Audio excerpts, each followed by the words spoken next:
Chocolate moist cake শুনতেই একটু লোভ লাগতেছে না? হ্যাঁ, যেটার প্রতিটা লেয়ারে যাবে পুরোটাই চকলেট, কোনো রকম ক্রিম ইউজ করা হবে না।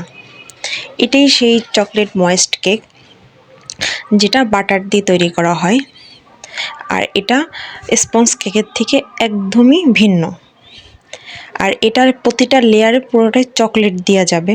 যদি এটা আমার বাসায় বানানো, তাই আমি এটা একটু চকলেট কম দিয়ে করছিলাম। এই কেকটা যে একবার খাবে সে একদম এই কেকটার ফ্যান হয়ে যাবে। আর যারা চকলেট লাভার তাদের তো কোনো কথাই হবে না, তারা তো এটা এক কথায় খুবই খুবই পছন্দ করবে।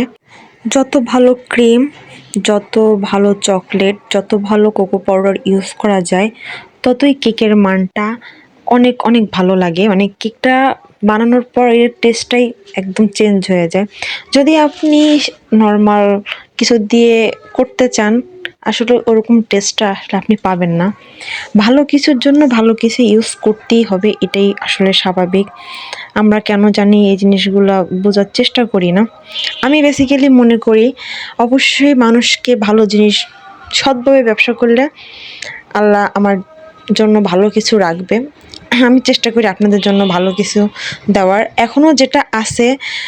আর ইনশাল্লাহ এর থেকেও বেটার কিছু আমি আস্তে আস্তে আপনাদের জন্য আনার ট্রাই করব।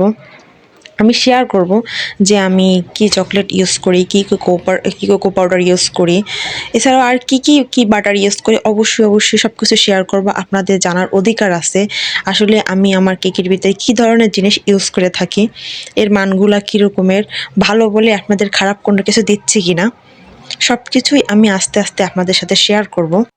যাই হোক, সব কিছুই শেয়ার করা হবে। আর আজকের কেকটা আমি আসলে খুব সিম্পলভাবে করছি, কারণ এটা বাসার জন্য বানানো ছিল, আসলে আমার বাচ্চা খাবে। তো এই তো, সবাই ভালো থাকবেন।